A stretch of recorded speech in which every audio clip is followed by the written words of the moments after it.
వాక్య పరిచర్య చేయవలసిందిగా సోదరుడు బాణగారు. ముందుగా ఈ యొక్క అవకాశం ఇచ్చిన దేవాతి దేవునికి కృతజ్ఞతాస్తులు చెల్లించుకుంటున్నాను. తరువాత ఈ యొక్క అవకాశం ఇచ్చినటువంటి చందుకి, అదేవిధంగా సహోదరులు జాన్సన్ గారికి హృదయపూర్వక వందనాలు తెలియజేస్తున్నాను. వాక్యాన్ని శ్రద్ధగా వినవలసిందిగా మీ అందరినీ ప్రేమతో వేడుకొంచున్నాను. ఈరోజు మన అంశం వచ్చేసి క్రైస్తవులారా దేవునికి భయపడుడి. ఏంటంటే మన టాపిక్ క్రైస్తవులారా దేవునికి భయపడుడి. అసలు భయం అంటే ఏంటి మనం తెలుసుకుందాం. మనం మానవులైన మనం దేనికి ఎక్కువగా భయపడతామండి? మనకి సమస్యలు వచ్చాయని మనం భయపడతాం, వ్యాధులు వచ్చినాయని భయపడతాం, ఇబ్బందులు వచ్చినాయని భయపడతాం. అవునా? ఇంకా దేనికి భయపడతాం? దయ్యాలకి ఎక్కువ భయపడతాం కదా? దయ్యాలు భయపడతామా? సరే, అయితే ఈ మధ్యలో జరిగిన ఒక 10 రోజులకి ముందు జరిగిన ఒక సంఘటన నేను మీతో పంచుకోబోతున్నాను. ఏంటంటే యునైటెడ్ స్టేట్స్ తెలుసు కదా అందరికీ, అమెరికాలో లాస్ ఏంజల్స్ అనే ఒక ప్రదేశం ఉంది. అక్కడ ఎక్కువ జనాభా కలిగిన ఆ యొక్క ప్రదేశం అన్నమాట. ఆ ప్రదేశంలో ఫైర్ అయ్యి మొత్తం ఆ ప్రదేశం అంతా కాలిపోయింది. ఒకటే మిగిలిందండి. ఎందుకు అలా కాలిపోవాల్సి వచ్చింది? ఆ యొక్క సంఘటన జరిగే ముందు 2 రోజుల ముందు ఒక ఆమె సువార్త ప్రచురణ చేసిందా, కానీ ఎవరు వినలా. మన అలాంటి సంఘటన జరిగిందా లేదా మనం ఒకసారి మన యొక్క గ్రంథంలో చూసుకుంటే యోనా గారి సిచ్యువేషన్ ఏంటండి? జరిగిందా లేదా? వాళ్ళందరూ మారు మనసు పొందారు కాబట్టి అక్కడ ఆ యొక్క పట్టణం అగ్నికందకాలతో కాల్చివేయకుండా ఆగింది. కానీ ఇప్పుడు అక్కడ విన్నారా? దేవుని యొక్క ఆజ్ఞని అతిక్రమించారు. దేవుడి అంటే భయభక్తులు లేవు. దేవుడి ఇచ్చిన కట్టడాలను దాటిపోయారు, మితిమీరిపోయారు. తర్వాత వాయువు వరుస లేకుండా అక్కడ తయారయ్యారు. ఇలాగా దేవుని యందు భయభక్తులు లేకుండా మనం జీవించినట్లయితే ఖచ్చితంగా దేవుని యొక్క ఉగ్రత మన మీద ఖచ్చితంగా ఉంటుంది. ఉంటుందా లేదండి? ఖచ్చితంగా ఉంటుంది. కాబట్టి ముందు ఎవరికి భయపడాలి? దేవునికి భయపడాలి. ఇందాక ప్రసంగి గారు ఒక వచనం చదివారు, దేహమును చంపువారికి భయపడకుడు కానీ ఆత్మను దేహమును చంపువారికి మిక్కిలి భయపడుడి అని ఉందా లేదా? మన లేఖన గ్రంథంలో ఉంది. ఎక్కడ? మత్తయి సువార్త 10వ అధ్యాయము. ఒకసారి ఆ వచనం తీయండి. 28వ వచనం. మరియు ఆత్మను చంపనేరక దేహమును చంపువారికి భయపడకుడి గాని ఆత్మను దేహమును కూడా నరకములో నశింపజేయగల వానికి మిక్కిలి భయపడుడి. మన ఇక్కడ శారీరక పూర్వకంగా మనం ఇక్కడ జీవిస్తున్నప్పటికీ ఎన్నో ఇబ్బందులు, ఆటంకాలు వస్తాయి. అపవాది కుయుక్తుల నుంచి కూడా మనం ఎంతగానో రోదన పడుతూ ఉంటాం. అంతెందుకండి, మనం క్రైస్తవులకు జీవిస్తున్నాం అంటే లోకంతో వారితో పాటుగా మనం ఉండలేదంటే చాలామంది మనం అడిగే క్వశ్చన్ ఏంటంటే, అమ్మ మీరు క్రైస్తవాన్ని నమ్ముకున్నారు కదా, ధనం ఉన్న వాళ్ళు ఎందుకు కాలేదు? కార్లు మేడలు మిద్దరు మీకు ఎందుకు లేదు అని మిమ్మల్ని అడిగారో లేదు తెలియదు, కానీ నాకు కొన్ని ఆ క్వశ్చన్స్ కూడా నాకు రేజ్ అయ్యాయి. నేను ఉన్నవాడిని, నేను దేవుణ్ణి నమ్ముకోలేదు. మీరు దేవుణ్ణి నమ్ముకున్నావు కదా, నీతిగా నిజాయితీగా ఉన్నావు కదా, కానీ మీకు ఉన్నతంగా ఎందుకు లేరు? వ్యాధి బాధ రోగాలు మేము బాగానే ఉన్నాం, మీ ఇంట్లో ఎందుకు ఉన్నాయి? నేను లోకంలో ఉంటున్నా, లోకంలో నడుస్తున్నా, మీరు దేవుణ్ణి నమ్ముకున్నారు కదా, మీ ఆశీర్వాదం ఎందుకు లేదంటున్నా? దానికి మనం ఇచ్చే సమాధానం ఏంటి? ఇక క్రైస్తవంలోకి నడిపించే వారు కూడా ఏ విధంగా నడిపిస్తున్నారంటే, అమ్మ నువ్వు యేసుక్రీస్తు వారిని నమ్ముకుంటే కలిసి వచ్చింది, బిల్డింగ్లు వస్తాయి, ఐశ్వర్యం వచ్చింది, వ్యాధులు పోతాయి అని మనందరినీ మభ్య పెడుతున్నారు. ఇది ఓకే కాదంటలే, కానీ అసలైన వేరేంటి మనకి? దేవుని యొక్క రాజ్యాన్ని స్వతంత్రించుకోవడం. ఇక్కడ వాళ్ళు ఉన్నతంగా ఉండొచ్చు, కానీ మనం ఈ యొక్క మరణం తర్వాత ఏ విధంగా ఉంటాం అనేది మనకు మాత్రమే తెలిసేది. అది ఈ యొక్క జీవగ్రంథం మనకి బోధిస్తుంది. కాబట్టి మనం క్రైస్తవులైన మనం, ఇక్కడ టైటిల్ కూడా అదే పెట్టారు, క్రైస్తవులకి మాత్రమే ఎక్కువ చెప్తున్నాను నేను. అలా అని లోకపరమైన వ్యక్తులకి చెప్పట్లేదు. క్రైస్తవులు అంటే దేవుని తెలిసిన వారు ఖచ్చితంగా ఒక మార్గంలో, యేసుక్రీస్తు చెప్పిన మార్గంలో మనం ఉంటే ఎదుటి వారికి మనం బోధిస్తాం. ఇక్కడ ఉన్న మనం అందరము మన వాక్యాన్ని నేర్చుకొని దేవుని యొక్క కట్టడాలకు లోబడి, ఆయనకు విధి విధానాలకు లోబడి ఉంటే ఖచ్చితంగా ఎదుటి వారిని మన ఒక మంచి మార్గం నడిపించే అవకాశం ఉంది. అందరూ మాట్లాడితే క్రీస్తు సంఘం గొప్ప అంటారు. అది ఈ టాపిక్ నేను తీసుకొద్దాం అనుకోలేదు. క్రీస్తు సంఘం గొప్ప అంటారు, కానీ క్రీస్తు సంఘంలో ఉన్నది ఏంటంటే, నేను అన్నీ అని చెప్పట్లేదు, కొన్నిట్లో దేవుని యొక్క కట్టడాలకి మనం లోబడి ఉంటాం, విధి విధానాలకు లోబడి ఉంటాం. కానీ మనుషుల యొక్క పారంపరాచారం నిమిత్తం మనం లోబడి ఉంటున్నాం. చాలామంది క్రీస్తు సంఘంలో కూడా పారంపరాచారములు, పండుగలు అన్నింటినీ జరిపిస్తూ ఉన్నారు. కానీ మనం ఆ విధంగా లేనందుకు చాలా గొప్పవారిగా భావించుకోవచ్చు. మనం కట్టడాలను అనుసరించి నడుస్తున్నాం. కాబట్టి మనము వాక్యాన్ని శ్రద్ధగా విని నేర్చుకొని దేవుని యందు భయభక్తులు మనము ఉండి ఎదుటి వారికి చెప్పేవారిగా ఉండాలి. కాబట్టి మనము ఈరోజు చూస్ చేసుకున్న టాపిక్, క్రైస్తవులారా దేవుడికి భయపడుడి. అసలు దేవునికి ఎందుకు భయపడాలి? మనం లేఖనంలోకి వెళ్ళి మనం పరిశీలించినట్లయితే కీర్తనకారుడు రాసిన గ్రంథము 2వ అధ్యాయము, కీర్తనకారుడు రాసిన గ్రంథము 2వ అధ్యాయము 7వ వచనం.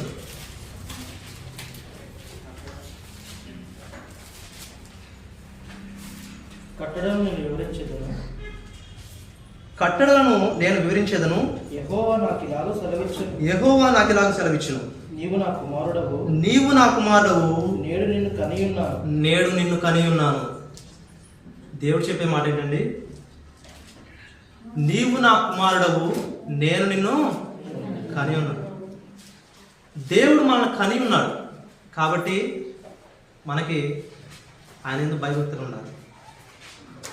మన మీద ఆయనకు అధికారం ఉంది. లోకపరమైన తల్లిదండ్రులు మనకి భౌతికంగా కలిగి ఉన్నారు, కానీ దేవుడు ఆత్మీయంగా మనకు కలిగి ఉన్నారు. తల్లి గర్భంలో మనం రూపింపక మునిపే ఆయన మనల్ని ఎరిగి ఉన్నాడు. ఆయన యొక్క జీవ గ్రంథంలో ప్రతిదీ మనం ఎలా ఉంటామని లిఖించి ఉన్నాడు. కాబట్టి ఆయన మనల్ని కని ఉన్నాడు కాబట్టి మనం ముందు భయపడాలి. తల్లిదండ్రులు ఉన్నారు, ఇక్కడ చాలామంది తల్లులు ఉన్నారు, తండ్రులు ఉన్నారు. మీ పిల్లల్ని కన్నారు కాబట్టి మీకు అధికారం ఉంది. వాళ్ళు మిమ్మల్ని చూసి భయపడుతున్నారా లేదండి? భయపడుతున్నారా లేదా? భయపడతారు. ఎందుకంటే మా తల్లి నన్ను కొట్టిద్దేమో, నా తల్లి నన్ను తిట్టిద్దేమో అని భయపడతా ఉంటారు. కానీ దేవుడు అంటే భయభక్తి లేకుండా మనం తయారవుతాం. ఇప్పుడున్న సమాజంలో మనం వాక్యం వింటున్నాం, బయటకు వెళ్ళిన తర్వాత ఆ వాక్యాన్ని విడిచిపెట్టి లోకానుసారంగా నడుస్తున్నాం. కాబట్టి దేవుడు మనల్ని కని ఉండు. మనం భయపడేది ఎప్పుడు? తల్లిదండ్రులు మనకు అన్నీ ఇస్తున్నారు, ప్రేమ చూపిస్తున్నారు, మనకు కావాల్సిన ఈవులు అన్నింటినీ ఇస్తున్నారు, కానీ మన తల్లిదండ్రులకు భయపడుతున్నాం. కానీ మనల్ని పెంచి పోషించిన ఆత్మీయ తండ్రికి మనం భయపడలేదండి. కాబట్టి ముందుగా మనము మనల్ని పోషించిన, మన కన్న తండ్రికి భయపడాలి. 2వ వచనం మనం ఒకసారి చూసుకుందాం, మరలా ఎందుకు తండ్రికి భయపడాలని. అదే కీర్తనకారుడు రాసిన గ్రంథం నుంచి 139వ అధ్యాయము 13వ వచనం నుంచి మనం చదువుకుందాం. నా నా అంతరింద్రియములను నీవే కలుగు చేసి నీవే కలిగి చేసితివి. నా తల్లి గర్భమందు నన్ను నిర్మించిన వాడవు నీవే. నీవు నన్ను కలుగు చేసిన విధము చూడగా భయమును ఆశ్చర్యము నాకు కలుగుచున్నవి. చాలండి. ఇక్కడ మనం చూసుకున్నట్లయితే మన మానవ నిర్మాణం చూసుకుంటాం. తల్లి గర్భంలో 9 నెలల తర్వాత బిడ్డ ఇంత ఉంటాడు కండి, ఇంత ఉంటాడు కదా, చేతులు ఇలా ఎత్తుకుంటాం మనం. డైరెక్ట్గా తల్లి గర్భంలో అంతే ఉండవు అసలు. ఫస్ట్ స్టార్టింగ్ మంత్ నుంచి 9th మంత్ వచ్చే వరకు అంతే సైజులో ఉంటాడా? చిన్న కణం, మన కంటికి కనపడినట్టు కణం. ఆ కణము నుంచి మనిషి యొక్క నిర్మాణం ఏ విధంగా తయారైందండి? ఒక చిన్న కణము ఒక చేతులు వేసుకొని, కాళ్ళు పెట్టుకొని, అదేవిధంగా ఒక తల పెట్టుకొని, ఒక శరీరాన్ని ధరించుకొని ఒక జన్మ బయటకు వస్తుందంటే దేవుడి యొక్క సృష్టి ఎంత గొప్పదండి. మనం చూస్తాం, మామూలుగా చూస్తాం, బాడీ చూస్తే 2 కాళ్ళు 2 చేతులు, ఒక ముఖం, ఒక బాడీ ఉంటుంది. కానీ లోపల ఉన్న ఆ యొక్క తీరి ఎలా ఉంటుంది తెలుసా? లోపల మన యొక్క చర్మం ఉంది కదా, చర్మం బయటకు మామూలుగా కనపడుతుంది. దాని లోపల నరాలు, చిన్న చిన్న నరాలు, దాని లోపల నుంచి బ్లడ్ సర్క్యులేషన్. ఆ బ్లడ్ సర్క్యులేషన్ పంపించడానికి ఒక మెకానిజం, అదే గుండె. ఆ గుండె ద్వారా మన ప్రతి ఒక్క భాగానికి రక్త సరఫరా జరుగుతుంది. ఒక్క నిమిషం కూడా ఒక భాగానికి రక్త సరఫరా జరగకపోతే అది పనిచేసిద్దా అండి? పనిచేసిద్దా? మనకి చచ్చిపడిపోయిన వాళ్ళు చూస్తాం కదా, పచ్చివాదం వచ్చిన వాళ్ళు చూస్తాం కదా, చూస్తామా? వాళ్ళకి ఒక చేయి కానీ కాలు కానీ కదలకుండా ఉంటుంది. దేనివల్ల? బ్లడ్ సర్క్యులేషన్ జరగకుండా. కానీ మన బాడీలో ప్రతి బాటికి బ్లడ్ సర్క్యులేషన్ జరుగుతుందంటే ఆ యొక్క మెకానిజం ఎంత గొప్పదండి. ఎవరో ఒక సైంటిస్ట్ వచ్చేసి ఒక వెహికల్ కనిపెట్టిండు, ఒక కార్ని కనిపెట్టిండు, ఒక బైక్ని కనిపెట్టిండు, ఒక విమానాన్ని కనిపెట్టిండు, ఒక రైలుని కనిపెట్టిండు అంటే మనం ఎంతో గొప్ప చెప్పుకుంటాం, అవునా? మన అందరి దగ్గర ఫోన్లు ఉన్నాయా? ఫోన్స్ ఉన్నాయి కదా. ఈ ఫోన్స్ కనిపెట్టిన ఒక వ్యక్తి ఇప్పుడు మన చేతిలో వచ్చింది అంటే ఆయన్ని మనం ఎంత ఘనంగా ప్రైజ్ చేస్తాం, పొగుడుతామా? బండి మనం నడిపిస్తున్నాం, ఈ బండి ఒక వ్యక్తి వల్ల నాకు వచ్చింది అని ఒక్కసారైనా మనం అనుకుంటాం. ఈ యొక్క బండిని తయారు చేయకపోతే మనందరం నడుచుకుంటూ వెళ్ళేవారు. తర్వాత కారుని తయారు చేయకపోతే నడుచుకుంటూ వెళ్ళేవారు. ఒక ప్రదేశానికి వెళ్ళాలంటే అప్పుడు ఎడ్ల బండి ఉండేది. అంటే ఒక్కొక్కటి మనకి ఒక వేలో వస్తూ ఉంది.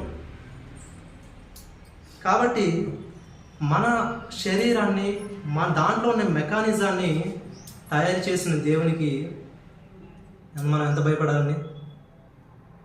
భయపడాలేదు. నీ యొక్క ఆయుష్ మొత్తం ఆయన చేతుల్లో ఉంది. కానీ మనం భయపడుతున్నాం ఆయనకి? భయపడట్లేదు. మన జీవితం ఎలాంటిదండి? ఇంతలోనే కనబడి అంతలోనే మాయమయ్యే ఆవిరి ఉంటుంది. ఇలాంటి జీవితం కోసం మనం లోకపరమైన ఆశలకి, లోకపరమైన ఆలోచనలకి, మనుషుల యొక్క పారంపరాచారాలకి ఎక్కువ మనం ప్రయారిటీ ఇచ్చి దేవుని పక్కన పెట్టేస్తున్నాం లేదా? కాబట్టి మనం దేవునికి భయపడకపోతే మనకు కలిగేది ఏమన్నా? కలిగేది ఏం లేదా? కలిగేది ఉంది. దేవునికి భయపడితే కలిగేది ఒకటి ఉంది, కలగంది ఒకటి ఉంది.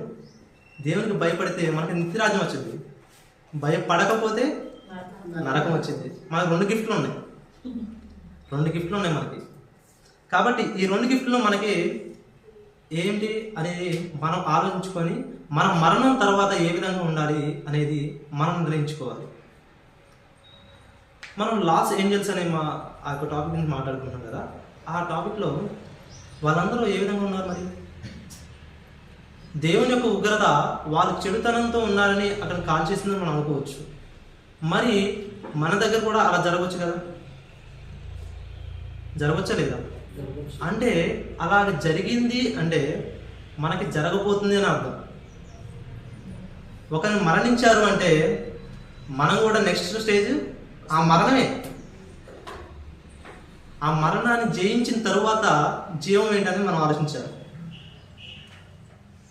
మనం ఇప్పటి నుంచైనా నెక్స్ట్ యొక్క జీవితం ఏంటో ఆలోచిద్దాం. భౌతిక పరంగా మనం ఇక్కడ జీవించేది ఎంతకాలం అండి? మహా అయితే 60 సంవత్సరాలు లేదా 70 సంవత్సరాలు. ఇప్పుడు అంతకుమించి ఎవరు బతకట్లేదు ఇప్పుడున్న జనరేషన్స్ ప్రకారం. అది కూడా రోగాలు, బాధలు, ఇబ్బందులే, అంతకుమించి మనం బతకలేము కూడా. కానీ ఈ జరిగించే ఈ 60 సంవత్సరాల జీవితం కూడా మనం ఎంతో లోకపరమైన వ్యక్తులతోనూ, లోకపరమైన ఆలోచనలతోనూ, లోకపరమైన విధానాలతోనూ మనం జీవిస్తున్నాం. వీటి ప్రకారం మనం జీవిస్తే నరకం అనేది పక్కా ఉంటుంది. మనకి ఒక వే కూడా చూపించారు అలాంటి వాళ్ళు. అది వారి గురించి మనం తర్వాత మాట్లాడుకున్నాం. అదేవిధంగా ఫస్ట్ మనం దేవుడు మన కన్ని ఉన్నందుకు మనం భయపడాలి. రెండోది ఆయన మనం సృజించిన విధానం చూడగా భయం పడాలి. ఎందుకంటే సృజించిన వారికి నాశనం చేయడం పెద్ద పనేం కాదు, అవునా కదా? గాడ్ అనే పదానికి ఇంగ్లీష్లో ఒక వర్డ్ ఉంది, జనరేటెడ్, ఆపరేటెడ్ అండ్ డిస్ట్రాయర్. అంటే జనరేటెడ్ అంటే తయారు చేసేవాడు లేదా సృష్టించేవాడు. తర్వాత ఆపరేటెడ్ అంటే నడిపించేవాడు. డి ఫర్ డిస్ట్రాయర్స్ అంటే నాశనం చేయగలడు. అంటే సృష్టించి, నడిపించి, నాశనం చేయగల గొప్ప పవర్ ఉన్న వ్యక్తి ఎవరు? దేవుడు. ఆ దేవునికి మనం భయపడలేదంటే మనం ఏ సిచ్యువేషన్లో ఉన్నా మనం ఒకసారి ఆలోచించుకోవాలి. మనం ఇంకో పాయింట్ మనం చూసుకున్నాము. ఆదికాండము 1వ అధ్యాయము 1వ వచనం నుంచి మనం చూద్దామండి.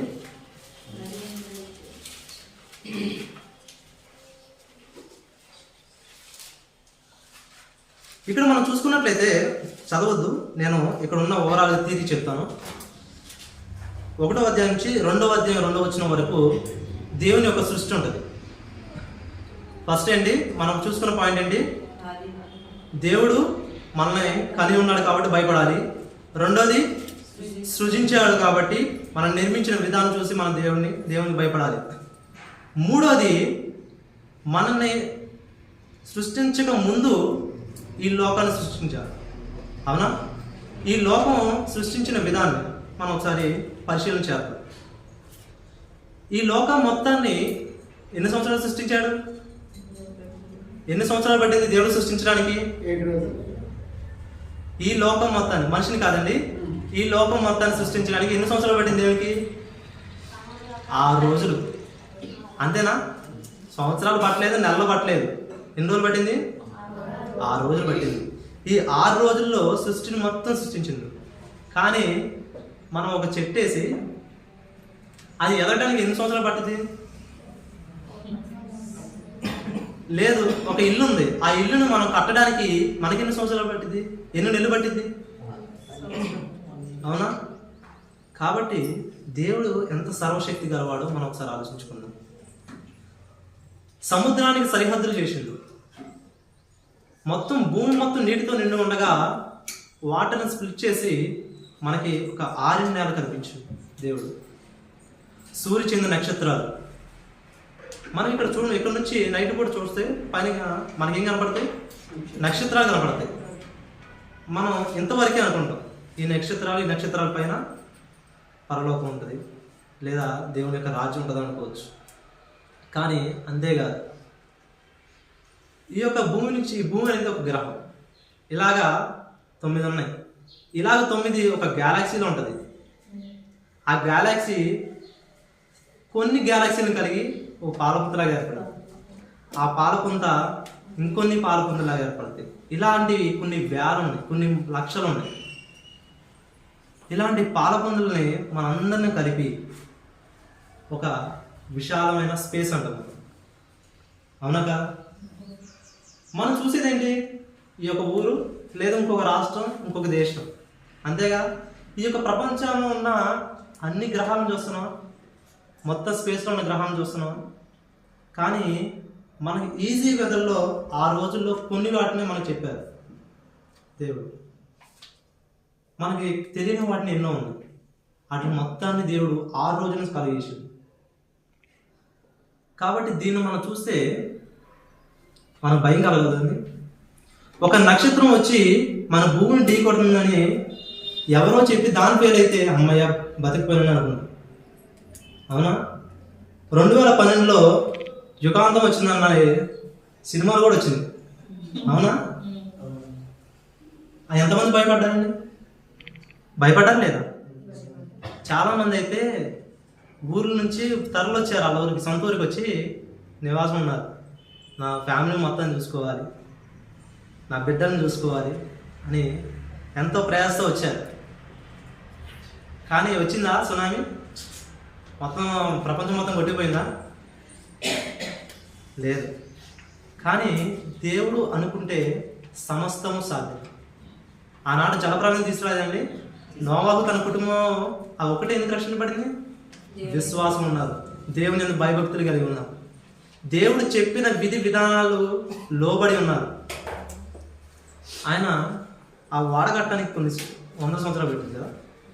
ఈ సంవత్సరాల్లో ఆయన సువార్త చెప్పలేదండి. మరి రక్షింపడాలి కదా. ఆ రోజు నెనేవే పట్టణం వాళ్ళు ఎందుకు రక్షింపబడ్డారు? ఈ రోజు లాస్ ఏంజల్స్లో ఉన్న వాళ్ళు ఎందుకు రక్షింపలేదు?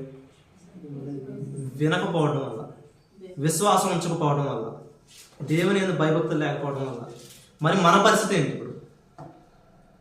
మన పరిస్థితి ఏంటి? దేవుడు చాలా ప్రాంతదేశాల్లో సునామీలు వస్తున్నాయి కదా. ఆ సునామీకి రాకముందు దానికి ఒక పొలిమేర ఉంది. ఇసుకతో వాటికి పొలిమేర ఏర్పాటు చేసింది దేవుడు. కానీ కొన్ని సందర్భాల్లో ఆ యొక్క పొలిమేరలు దాటి మరీ వస్తాయి సునామీలు. అవునా? దేనివల్ల వస్తున్నాయి? దేనివల్ల? మన యొక్క పాప హృదయం వల్ల, మన యొక్క పాప ఆలోచన వల్ల. అంతా మనం దేవుని యందు భయభక్తులు కలిగి ఉండి ఆయన కట్టడానికి మనం లోబడి ఉన్నట్లయితే ఇలాంటి ఉగ్రతలు వస్తాయా? మనం బైబిల్ మొత్తం చూసుకున్నట్లయితే అగ్నిగంధకాలతో కాల్చేయడం వల్ల కాల్చేయడానికి కారణం ఏంటి? పాపమే కదా, పాపపు ఆలోచనలే కదా, దురాలోచనలే కదా, దేవుని భయభక్తులు లేకపోవడం వల్లే కదా. అవునా కాదా? తర్వాత నెనేవే పట్టణం మనం చూసుకున్నట్లయితే వాళ్ళ పరిస్థితి కూడా అంతే కదా. ఇప్పుడు మన గురించి మనం ఆలోచించుకున్నట్లయితే ఒకసారి ఆలోచించండి. మనము దేవుని యొక్క కట్టడానికి లోపడకపోతే, దేవుని యందు భయభక్తులు కలిగి లేకపోతే మనకు వచ్చే శిక్ష ఏంటి?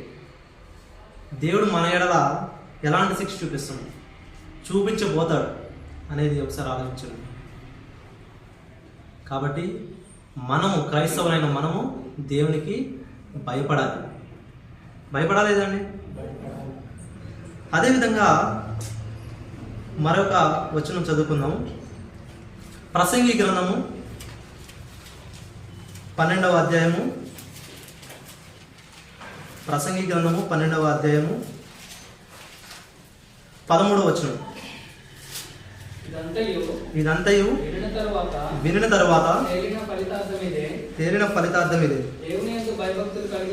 దేవుని యందు భయభక్తులు కలిగి ఉండి ఆయన కట్టలను అనుసరించి నడుచుచుండవలెను. మానవ కోటికి ఇదియే విధి. అక్కడ ఏం చెప్తున్నారండి? దేవుని యందు భయభక్తులు కలిగి ఉండాలి.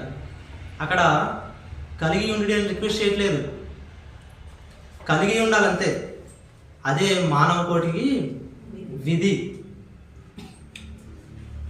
తప్పదే, మనకి ఖచ్చితంగా భయభక్తులు కలిగి ఉండాలి. లేకపోతే దేవుని యొక్క ఉగ్రత మన మీదకి వస్తుంది.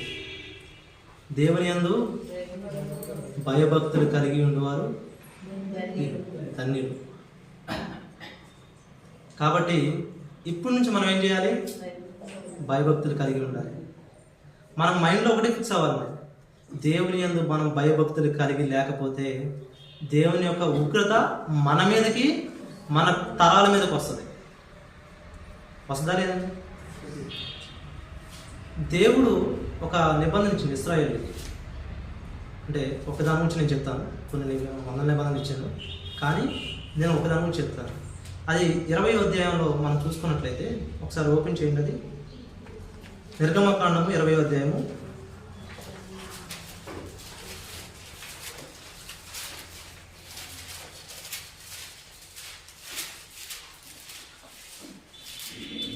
నాలుగో వచనం చదవండి ఒకసారి. 4వ వచనం చూడండి. పైన ఆకాశం అందే కానీ కింద భూమి అందే కానీ భూమి కింద నేల అందే కానీ ఉండు దేని రూపమును నైనను విగ్రహమునైనను నీవు చేసుకొనకూడదు, వాటికి సాగిలపడకూడదు, వాటిని పూజింపకూడదు. యాలయనగా నీ దేవుడైన యెహోవాకు నేను రోషము గల దేవుడను, నన్ను ద్వేషించు వారి విషయంలో 3-4 తరముల వరకు తండ్రుల దోషములు కుమారుల మీదకి రప్పించు, నన్ను ప్రేమించి నా ఆజ్ఞలు గైకొని వారి విషయంలో 1000 తరములు కరుణించు వాడినై ఉన్నాను.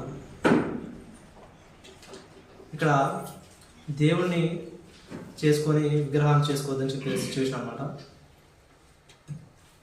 మన క్రైస్తవులైన మనం దేవుని ఆరాధించే విధానాలు కూడా ఎన్నో విధి విధానాలు పెట్టుకొని ఆరాధిస్తున్నాం. విగ్రహాలు పెట్టుకొని ఆరాధించేవారు లేరా? ఉన్నారా లేదా? శిలువలు పెట్టుకొని ఆరాధించేవారు లేరా? మరి ఇక్కడ చెప్పేది ఏంటంటే, పైన ఆకాశం అందే కానీ కింద భూమి అందే కానీ భూమి కింద నేల అందే కానీ ఉండి దేని రూపమును మీరు చేసుకోకూడదు. చేసుకుంటే ఏమైంది? తండ్రుల దోషములు కుమారుల మీదకి, కుమారుల దేశం వారి కుమారుల మీదకి 3-4 తరముల వరకు దేవుని యొక్క ఉగ్రత అనేది ఉంటుంది. అదే ఆయన కట్టడలకు లోబడి, ఆయన విధి విధానాలకు లోబడి, ఆయన ఏదైతే మార్గం చూపించిండో ఆ మార్గంలో మనం ఉండుకుంటూ దేవునికి ఇష్టానుసారంగా ఉండి ఆయన భయభక్తులు కలిగి ఉంటే 1000 తరములకు మనల్ని కరుణిస్తున్నాడు. 1000 తరాలు, 3-4 తరాలు మనం నాశనం అయిపోవాలా, లేదా 1000 తరముల వరకు మనం కాపాడుకోవాలి అనేది మన చేతుల మీద ఉంటుంది. దేవుని యొక్క ఉగ్రత మన మీదకి వచ్చిందనుకోండి, మనం తట్టుకోగలమా? ఆనాడు మోషే ద్వారా ఎన్నో కార్యాలు చేయించింది దేవుడు. 10 తెగులు తెప్పించింది. ఈ 10 తెగుళ్ళు వారు ఏమని అనుకున్నారు? దేవుని హస్తము మా మీద అనుకున్నారండి. ఇలా అనుకున్నప్పుడు వారందరూ ఏమైపోయారు? నాశనం అయిపోయారు. ఇప్పుడు మన పరిస్థితి ఏంటి? దేవుని యందు మనం భయభక్తులు లేకపోతే మనకు వచ్చే ఉగ్రత ఏంటి? అవునా కాదు? కాబట్టి క్రైస్తవులైన మనము దేవుని యందు భయభక్తులు కలిగి ఉండాలి, అదేవిధంగా నడుచుకోవాలి, మరి కొంతమందిని రక్షించాలి. రక్షించాలి. అదేవిధంగా ఇప్పుడు వరకు మనం చూసుకుంది ఏంటి? దేవునికి ఎందుకు భయపడాలి? 1, మనల్ని సృజించినందుకు, 2, మనల్ని నిర్మించినందుకు, 3, సృష్టిని తయారు చేసి వాటిని కట్టడాలను ఇచ్చినందుకు, వారికి అవతరించినందుకు మనకి భయపడాలి. తర్వాత దేవుని యొక్క ఉగ్రత మన మీద రాకుండా ఉండాలి అంటే ఆయన యొక్క లోబడి ఉండాలి. ఓకేనండి. మరొక పాయింట్ మనం చూసుకున్నాము. దేవునికి భయపడడం వల్ల, భయభక్తులు కలిగి ఉండటం వల్ల మనకు వచ్చే లాభం ఏంటి? దేవుని యొక్క ఆజ్ఞనికి మనం లోబడి ఉంటే మనకి 1000 తరములు కరుణించిన వాళ్ళు అని చెప్తున్నారు. అవి ఏ విధంగా కరుణిస్తారు? ఉన్నాయి,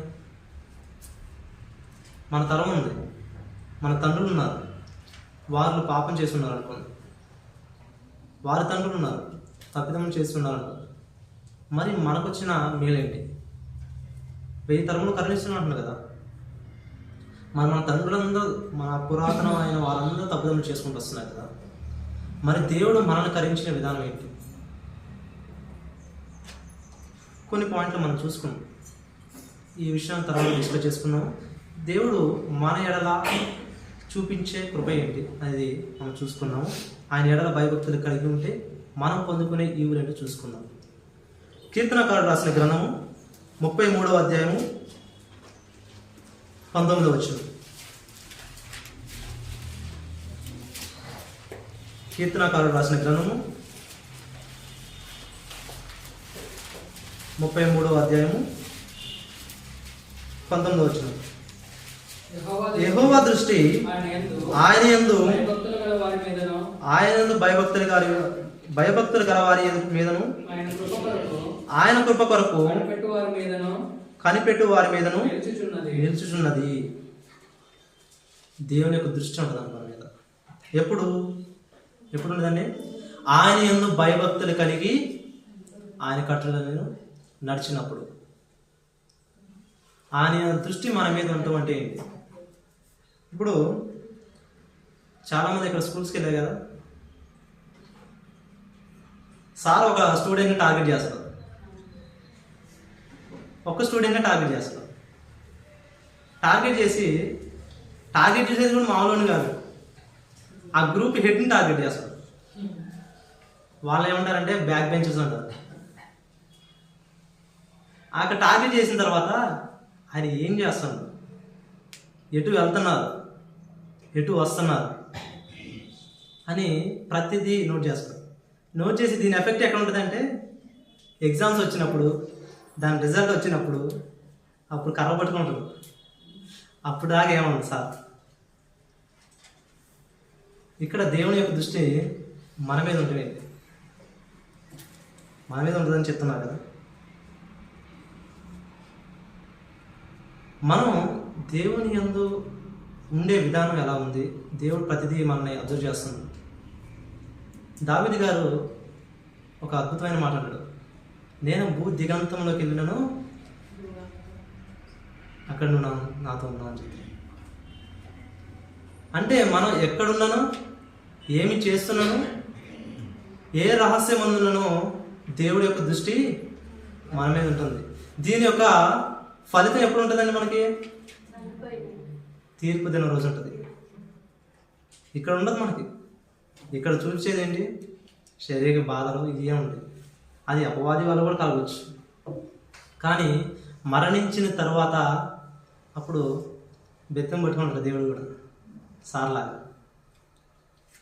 అయ్యా మీరు ఎక్కడ కాదు ఉండాల్సింది, మీకు ఒక విశాలమైన అద్భుతమైన ఉల్లాసకరమైన ఒక ప్రపంచాన్ని చేశాను, అక్కడికి వెళ్ళి ఎంజాయ్ చేయండి అంటారు. ఎప్పుడది?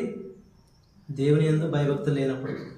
ఒకవేళ మనం కట్టడాలను నడుచుకొని దేవుని యందు భయభక్తులు కలిగి ఉన్నాం అనుకోండి, మనకి నెమ్మదికరమైన ప్రదేశం ఇస్తుంది దేవుడు. ప్రభువా అని పిలిచి ప్రతివాడు తన పరలోక రాజ్యం చేరడు, కానీ తన తండ్రి చిత్త ప్రకారం చేయువాడే ప్రవేశించడు.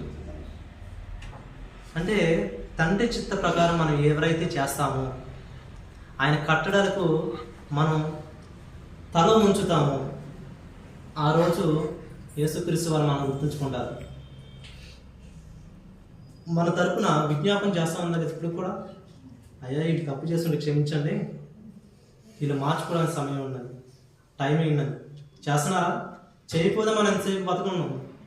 ఈ క్షణం మంద కాదు, ఇలా నేను మాట్లాడేవాడిని కాదు. మనం చేసే పాపాలకి ఆయన క్షమాపణ చెప్తూ టైం అడుగుతున్నాడు. ఇంకైనా మారతాడు, ఇప్పటికైనా మారతాడు. అలాంటి బతినాడే వ్యక్తి కూడా మనం చూసి ఏమన్నా తెలుసా, నేను మరలా వచ్చినప్పుడు ఒక్క విశ్వాసనైనా కలుగుందనా అన్నారా? మరి మనం ఆ విశ్వాసాన్ని మనం ఎందుకు కోల్పోతున్నాం? క్రైస్తవులైన మనం దేవుని యందు భయభక్తులు కలిగి ఎందుకు లేకపోతున్నాం? అవునా కదా? కాబట్టి ఇలాంటి సిచ్యువేషన్ మనకు వచ్చినప్పుడు దేవుని యందు భయభక్తులు కలగాలి అని అనిపించింది, కానీ తర్వాత ఇక్కడ మోటివేట్ చేసినట్టే ఉంటుంది.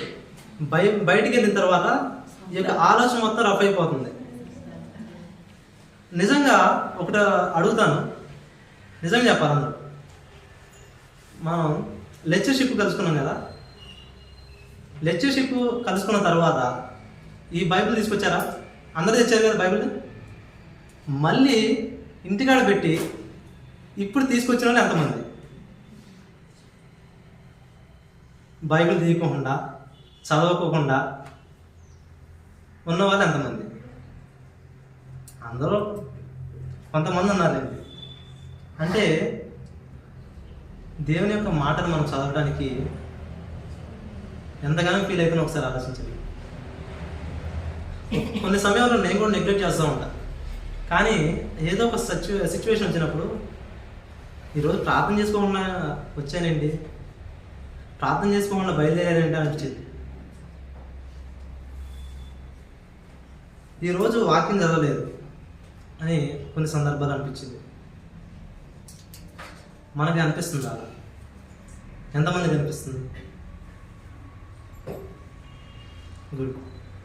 కాబట్టి ఇది దేవుని యొక్క మాటలు. ఈ యొక్క దేవుని యొక్క మాటల ద్వారానే మనకు భయం కలిగింది. వినుట వలన విశ్వాసం కలిగింది. ఈ విశ్వాసం ఎవరి మీద ఉండాలి? ఎవరి మీద ఉంటుంది? క్రీస్తు మీద, తర్వాత దేవుని మీద ఉంటుంది. అయినప్పటికీ కూడా ఉన్నప్పటికీ మనం దేవుని మీద భయభక్తులు కలిగి ఉంటున్నామా? మనకి ఒక క్వశ్చన్ ఉండాలి. ఆయన కట్టడలు నడుపుకుంటున్నామా? మనం ఉంటున్న విధానం ఏంటి అనేది మనం పరిశీలించుకున్నాం ఒకసారి. ఈ రోజు నుంచి నేను చాలాసార్లు అంటే ఇక్కడ కూడా చెప్పాను. పోయినసారి వచ్చినప్పుడు చాలామందికి నోట్బుక్స్ తెచ్చుకొని రాసుకోమని చెప్పాను. అవును, నోట్బుక్ మన స్టూడెంట్గా ఉన్నప్పుడు మన టెక్స్ట్ బుక్లో ఒకటే తీసుకెళ్ళామండి. టెక్స్ట్ బుక్లో ఒకటే తీసుకెళ్ళామా? హెచ్డబ్ల్యూ అని, సిడబ్ల్యూ అని, రఫ్ బుక్ అని, ఇదే కాకుండా ఇది అయిపోతే మరి కొత్త బుక్లు అని, వీటితో పాటు టెక్స్ట్ బుక్లు ఇన్ని తీసుకెళ్ళాను. ఇప్పుడు చాలామంది పిల్లలు స్కూల్కి వెళ్తున్నారుగా, వాళ్ళకున్న బుక్స్ ఏంటంటే వాళ్ళు కూడా మోయలేకపోతున్నారు. చాలామందికి ఇట్లా గూను చేస్తుంది మోసి. కానీ మనం భయభక్తులు కలిగి దేవుని సన్నిధికి వస్తున్నామంటే ఎలా వస్తుంది? ఒక టెక్స్ట్ బుక్ ఒకటే పట్టుకొని వస్తున్నావా? పాటల బుక్ ఒకటే పట్టుకొని వస్తున్నావా? మన సపోదరులు చెప్పేది పెద్దవాళ్ళే కానీ చిన్నవాళ్ళే కానీ మనం ప్రతిదీ రాసుకోవాలి. మన బైబిల్లో చూసినట్లయితే యెహోవా గ్రంథాన్ని పరిశీలించేవారు లేరండి. మరి మనం ఎందుకు పరిశీలించలేకపోతున్నాం? కాబట్టి మనం ఇక్కడ ఒక క్వశ్చన్ వేసుకున్నాం. మళ్ళీ నేను ఈ ఆదివారం నేను చర్చికి వచ్చాను. చర్చికి వచ్చిన దాంట్లో సహోదరులు వాక్యం చెప్పారు. వాక్యం చెప్పిన దాంట్లో నేను నేర్చుకున్నది ఏంటి? నేర్చుకున్నది నేను రాసింది ఏంటి? రాసింది వేరే వాళ్ళతో డిస్కస్ చేశాను. ఎందుకంటే ఇక్కడ ఎవరైనా పర్ఫెక్ట్ వాళ్ళు ఉన్నారండి? భూ ప్రపంచంలో పర్ఫెక్ట్గా ఉన్న వాళ్ళు ఎవరు ఉన్నారా? పర్ఫెక్ట్గా వాక్యం చెప్పే వాళ్ళు ఉన్నారా? చాలా అందరూ అంటారు నేను ఇంకా నేర్చుకుంటున్నాను, నాకు తెలిసింది కొద్దిగా తెలిసిన అని చెప్పేవారే. కానీ నాకు పరిపూర్ణంగా వచ్చింది, దేవుని జ్ఞానం నాకు పరిపూర్ణంగా తెలుసు అన్న వాళ్ళు ఎవరు ఉన్నారా? లేదు. కాబట్టి ఇంకా మనం వెతకాలి, దేవుణ్ణి వెతకాలి. మనం దేవుణ్ణి వెతుకుతామో లేదో అని దేవుడు పరిశీలిస్తున్నా లేదు, ఆకాశం నుంచి చూస్తున్నాం. కానీ మనం ఏం చేస్తున్నాం? ఫుల్లు తింటున్నాం, తిన్న తర్వాత అలసట వచ్చేస్తుంది. పని చేస్తాం కదా, మనం కష్టపడిపోతున్నాం, ప్రశాంతంగా వచ్చి పడుకుంటున్నాం. కానీ దేవుని పరిశీలించేది ఎప్పుడు? మరి దేవుడు మన కోసం ఎదురు చూస్తున్నాడు కదా. ఇప్పుడు నేనే ఉన్నా, ఎవరో వద్దు, నేను ఇంటికి దూరంగా ఉన్నా కదా. ఈ ఇంటికి దూరంగా ఉండి ఒకరోజు మా అమ్మ ఫోన్ చేయకపోతే, అమ్మ రోజుకి 3 సార్లు ఫోన్ చేసింది నాకు. నేను ఫోన్ చేయకపోతే ఏమైంది అని ఫోన్ చేసింది. ఏమైంది ఫోన్ చేయలేదు, ఏమైనా ప్రాబ్లమ్ అని అడిగింది. ఫోన్ చేసి ఏదైనా ఇబ్బందుల్లో ఉన్నామని అడిగింది, తిన్నావా అని అడిగింది ముందు. అది తల్లి ప్రేమ. డాడీ కూడా అడుగుతారు, కాదట్లేదు. కానీ తల్లిదండ్రులు ఇలా అడుగుతుంటే మననే తల్లి గర్భంలో రూపింపక మునుపు మనల్ని ఎరిగి మన ప్రణాళిక సిద్ధపరిచి మనం ఈ విధంగా ఉండాలని తన గ్రంథంలో లిఖించిన దేవుడు మన కోసం ఎదురు చూస్తున్నప్పుడు మనం ఆయన కోసం టైం హెచ్చించాలో వద్దా? మరి అలా హెచ్చించినప్పుడు మనకున్న భయం ఏంటి? మనకి లేని భయం ఏంటి? కాబట్టి దేవుని యందు భయభక్తులు కలిగి ఉంటే ఆయన దృష్టి మన మీద ఉంటుంది. భయభక్తులు కలిగి లేకపోతే ఆయన దృష్టి మన మీద ఉండదు. మరి ఒక వచనం చూసుకున్నాము. కీర్తనకారుడు రాసిన గ్రంథము 103వ అధ్యాయము 17వ వచనం.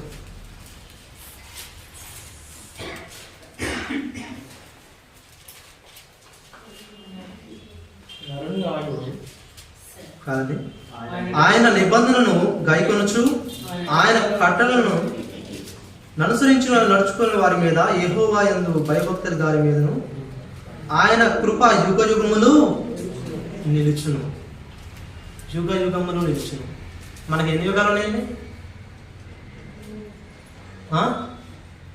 ఎన్ని యుగాలు ఉన్నాయి? ప్రజెంట్ ఉన్న యుగం చూసుకున్నాం, మానవ యుగం. ఇప్పుడు దేవుని యొక్క ఆశీర్వాదం ఉంటుందని చెప్తాను. మరి ఎంతో అయిపోయిందా?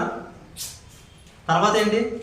మరణం తర్వాత కూడా అప్పుడు కూడా అప్పుడు దేవుని యొక్క కృప మన ఎడల ఉండాలి అంటే ఇప్పుడు ఆయన ఏదో భయభక్తులు కలిగి ఉండాలి. ఇప్పుడు మనం లేకపోతే అప్పుడు నువ్వెవరు నాకు తెలియదు బాబు, పక్కకి వెళ్ళాడు దేవుడు. అలాగా పక్కకి నెట్టేయకుండా ఆయన సన్నిధిలో ఆయన్ని ఆరాధించే వారిలాగా మనం ఉండాలి అని అనుకుంటే మనం ఇప్పుడు దేవుని యందు భయభక్తులు కలిగి ఉండాలి. నా తండ్రి ఒకరు ఉన్నారు, నా తండ్రికి నేను లోబడి ఉండాలి, ఆయన కొన్ని ఆజ్ఞనిచ్చారు, ఆ ఆజ్ఞకు లోపడాలి అని మనం నడుచుకున్నట్లయితే ఖచ్చితంగా దేవుడు ఆ రోజు మనల్ని జ్ఞాపకం చేసుకొని మన ఆయన యొక్క రాజ్యం ఉంచుకుంటాడు. లేకపోతే నా రాజ్యం నుంచి వెళ్ళిపోని బహిష్కరిస్తాడు. యేసుక్రీస్తు వారి శిష్యుల్ని సర్వలోకానికి వెళ్ళి సర్వ సృష్టికి సువార్తని ప్రచురణ చేయండి అని చెప్పినప్పుడు ఎవరైతే మిమ్మల్ని దగ్గర తీసుకొని మిమ్మల్ని ఆదరిస్తారో వారికి ఆశీర్వదించరండి. లేకపోతే మీ కాలి దుమ్ము అక్కడ దులిపినండి అంటారు. అక్కడ దులిపొచ్చిన దుమ్ము ఎప్పుడు సాక్ష్యం చెప్పిద్దంట? తీర్పు దినం రోజు సాక్ష్యం చెప్పిద్ది. ఇప్పుడు సాక్ష్యం చెప్పదు. మరి అందరూ అనుకోవచ్చు దులిపిన దుమ్ము అక్కడే ఉంటుందో, తుడిచేస్తారు కానీ. అవునా? కానీ భూమికి ఎంత జ్ఞానం ఇచ్చిన దేవుడు మనకి ఎంత జ్ఞానం ఇచ్చింది? దేవుడు ఇచ్చిన ప్రతి ఒక్క కట్టడిని ప్రకృతి నెరవేరుస్తుంది. నువ్వు ఇక్కడ ఉండంటే ఉంటుంది, ఇక్కడ వెళ్ళు అంటే వెళ్ళింది, నువ్వు జీవించు అంటే ఉంటుంది, నువ్వు ఇక్కడ తిరుగు అంటే తిరిగిద్ది. కానీ మనిషికి ఇచ్చిన కట్టడను మనిషి తప్పుతున్నాడు. మనం తప్పుతున్నాం, నేను తప్పుతున్నాం, మనందరం తప్పుతున్నాం. అవునా కదా? మరి ప్రకృతికి ఇచ్చిన జ్ఞానం కొద్దిగా తక్కువ, చాలా తక్కువ, చాలా తక్కువ. కానీ అవి దేవునికి కట్టడాలు నిలుస్తున్నాయి. మరి మనం నిలుస్తున్నాం లేదు. ఇప్పుడు వింటున్నాం, పక్కకి వెళ్ళిన తర్వాత బైబిల్ మూసేస్తాం, మన పని మంది. కాబట్టి దేవుని యందు భయభక్తులు కలిగి ఉంటే యుగ యుగములు దేవుని యొక్క కృప మన ఎడల ఉంటుంది. ఆయన యొక్క పరలోక రాజ్యంలో మన నివాసులుగా ఉండాలి అంటే ఆయన కృప ఉంటుంది. టైం చూడండి, 15 minutes. ఓకే, మరి యొక్క వచనం మనం చూసుకున్నాము. సామెతల గ్రంథము 14వ అధ్యాయము. క్షమించాలి, నేను సమయం చూసుకోలేదు. సామెతల గ్రంథము 14వ అధ్యాయం 26వ వచనం చూడండి. దేవుని యందు భయభక్తులు కలిగి ఉంటే మనకు వచ్చే లాభం ఏంటి? యెహోవా యందు భయభక్తులు కలిగి ఉండుట భయభక్తులు కలిగి ఉండుట బహుధైర్యము పుట్టించు. బహుధైర్యం పుట్టించును. అట్టి వారి పిల్లలకు ఆశ్రయస్థానం కలదు. యెహోవాయందు భయభక్తులు కలిగి ఉండుట యెహోవాయందు భయభక్తులు కలిగి ఉండుట జీవపు ఊట. అది చాలు. యెహోవాయందు భయభక్తులు కలిగి ఉండుట బహుధైర్యము పుట్టించును. మనం ధైర్యం గురించి మాట్లాడక ముందు పిరికితనం గురించి కొద్దిసేపు మాట్లాడుకుందాం. మనలో ఎక్కువ ఉండేదండి పిరికితనం ఉంటుంది. ఎందుకంటే ఏదైనా సిచ్యువేషన్ మనకు వచ్చిందనుకోండి, మనం ముందుగా భయపడతాం, లేదా ధైర్యంగా ఉంటామా?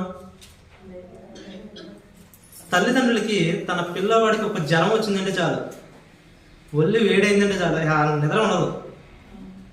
అవునా? లేదా ఆయనకి ఏదైనా అయిందంటే గిరగిల్లాడిపోతారు తల్లిదండ్రులు. ఈ యొక్క సిచ్యువేషన్ మనం బేస్ చేసుకుని మాట్లాడుకుంటే, ఈ సిచ్యువేషన్లో భయం ఉంటుందా ధైర్యం ఉంటుందండి? భయమే ఉంటుంది. కానీ దేవుడు ఏం చెప్తాడు? భయభక్తులు కలిగి ఉంటే బహుధైర్యం పుట్టిస్తా అంటున్నాడు. మరి ఎందుకు ఇలా అంటున్నారు?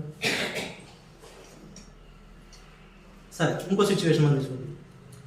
మనం ఒక చీకటి పూట ఒక ప్రదేశం నడుచుకుంటూ వెళ్తున్నాం, ఏ ఇల్లు లేవు, ఏమీ లేవు. దేవుడు ఉన్న నమ్ముతాం, అపవాదం ఉన్న నమ్ముతాం. దేవుడు భయభక్తులుగా కలిగి ఉంటే ధైర్యం పుట్టిస్తాడని నమ్ముతాం. దేవుడు మనతో పాటే ఉండని నమ్ముతాం, మనలోనే ఉండని నమ్ముతాం. మన శరీరము దేవుని ఆలయం నమ్ముతాం. కానీ ఈ సిచ్యువేషన్, ఏ సిచ్యువేషను? ఒక చీకటి ప్రదేశంలో వెళ్తున్నప్పుడు వెనక నుంచి ఒక సౌండ్ వస్తుంది, కుక్కల సౌండ్ ఏదో ఒకటి వస్తుంది. ఒక్కళ్ళే వెళ్తున్నారు. ఆ యొక్క సిచ్యువేషన్లో మన యొక్క పరిస్థితి ఏంటి? ఎంత భయపడతాం? మరి మొత్తం మనకు తెలుసు కదా, తెలుసా లేదా? దేవుడు ధైర్యస్తుడు, దేవుడు మనతో ఉండవు, మనలోనే నివసిస్తుండవు. అవునా? ఇలాంటి సిచ్యువేషన్లో మనం భయపడుతున్నామా ధైర్యం ఉంటాం? కుక్క కంటే ముందు తిరుగుతాం అంట. కాబట్టి ఇక్కడ ధైర్యవంతుడు దేవుని యందు భయభక్తులు కలిగిన వాడు. మరి ఈ సిచ్యువేషన్ మనం బేస్ చేసుకుంటే దేవుని యందు భయభక్తులు ఉన్నాయా లేదా? ఉన్నాయా? మనకి లేదు. దేవుడు మనతో ఉండని మనం భావిస్తున్నప్పుడు, దేవుడు మనతో ఉన్నప్పుడు అపవాది మనం ఏం చేసింది? అపవాది ఏం చేసిందా? ఏం చేయలేదు. దేవుని యొక్క మాటలు మనలో ఉన్నప్పుడు అపవాదిలాగా మనం వాదించేవారు ఎవరైతే ఉన్నారో వాళ్ళు సమాధానం చెప్పగలమా? చెప్పొచ్చు. తెలియని వారికి వాక్యం బోధించగలమా? బోధించవచ్చు. వారిని భయభక్తులుగా మనం మలచగలమా? మలచవచ్చు.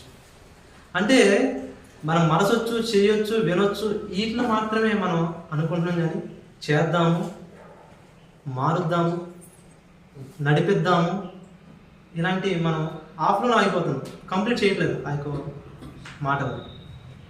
అవునా కాదు?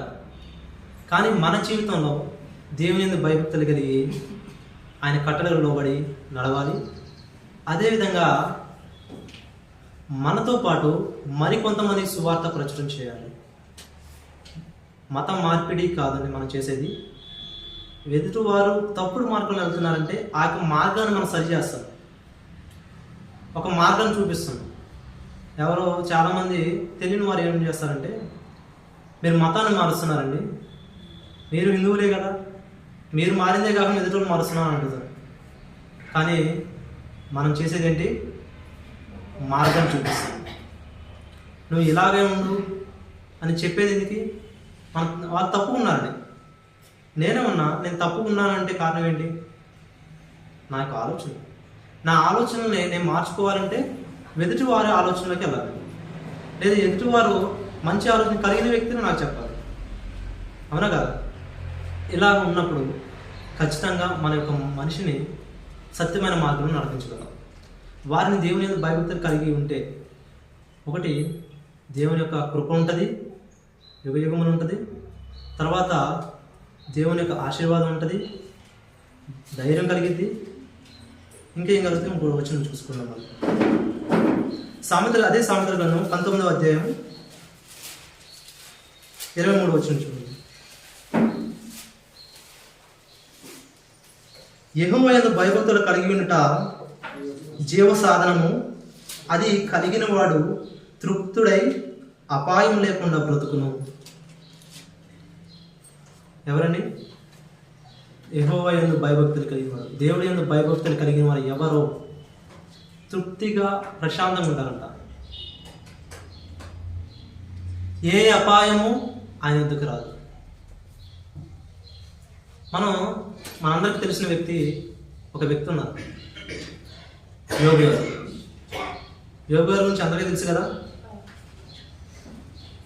ఆయనకి దేవుడు ఇచ్చిన బిరుదులు ఏంటో ఒకసారి చూసుకున్నా. యోబు గ్రంథము 1వ అధ్యాయము అందరూ ఒకటి చేయాలి.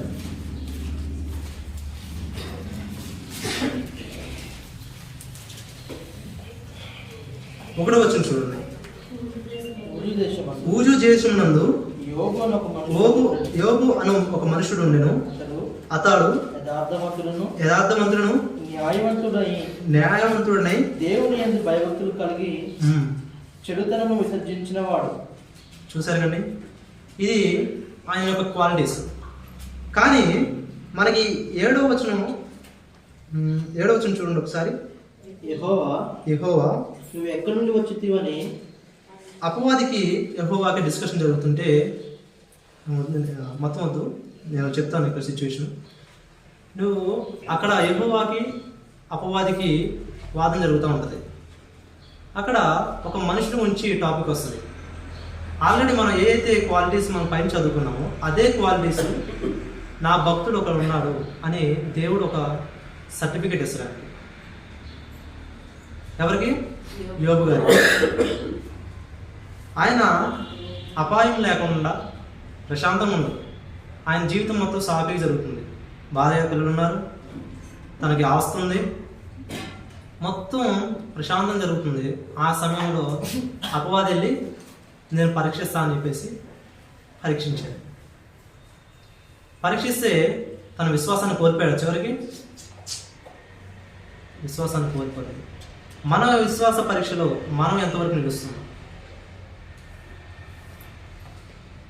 మనం ఆ యొక్క సంతృప్తికరమైన ఆలోచన కలిగి హాయిగా నిద్రపోవాలి అంటే, ఏ అపాయం లేకుండా మనం ఉండాలంటే దేవుడు ఆయన ఎందుకు భయభక్తులు కలిగి ఉంటే సరిపోతాం.